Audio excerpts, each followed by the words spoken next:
What's up mga katings? For today's video guys, walk-in freezer na hindi lumalamig yung titirahin natin. Let's go!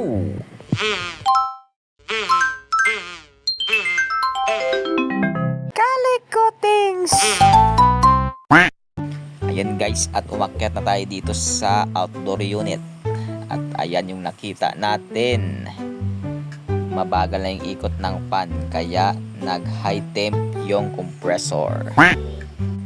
Yan, at i-check muna natin mga katings. Tignan natin yung capacitor nya. Malamang sabog na yan. At ayan, binuksan na natin mga katings. Ayun, sabog nga yung capacitor. Kaya mabagal na yung ikot ng fan blower. Palitan na lang natin muna yan mga katings. Tapos check natin kung may ibang nadamay. Ayan. Kinapa-kapa ko yung compressor. Mainit mga katings. Nag high temp. Nag trip. Check din natin kung may nasunog na mga wirings. Wala naman. Okay naman yung terminal nya. At ito na yung ipapalit nating capacitor mga katings. Mas matibay yan kumpara yung sa dati nya. Yan, kasya naman yan. Wala na kasi yung dati nya. Yan, oh. Sabog na mga katings. At ayan mga katings, nakabit na natin. Takpan lang natin at check natin kung may iba pang nasira mga katings. A few inches later. At ayun na nga mga katings. Ubos yung kargang preyon mga katings. Walang laman. Ayan. Sabi na nga ba eh. Nagkabutas mga katings kasi nag high pressure yung compressor sa pagkasira ng fan blower. Ayan, yan yung may tinuturo ko, yan yung bumigay.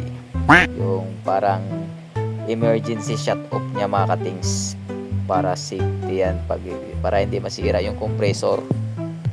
At kaya bumigay din yan mga katings kasi sira na rin yung pressure switch. Kaya yung gagawin na lang natin, hinangin na lang natin. Ayan, tsaka yung pressure switch, papalitan natin yan ng bago. At ito yung ipapalit natin. Ayan, nakabit na namin. Ang bilis mga katings. Sana all. Ayan yung ginawa namin. Ayan, lagyan na ng capillary tube. At ayan na, all-in-one na pressure switch yan mga katings. Ayan yung luma, yung sa low side. At magli-leak test na muna kami kung may leak pang iba. 12 seconds later. Ayan na mga katings, kinargahan na natin ang preyon. Ayan, 13.8 ampere na yung kanyang amperahe mga katings. At ayan, malamig na rin. Observe na lang natin to kung achieve na ba yung temperature dun sa ilalim. Ayan yung preyon natin.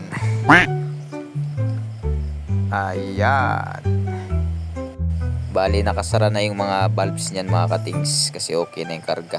Observe na lang muna natin kung achieve na dun sa ilalim. Sakto na yung karga niyan mga katings.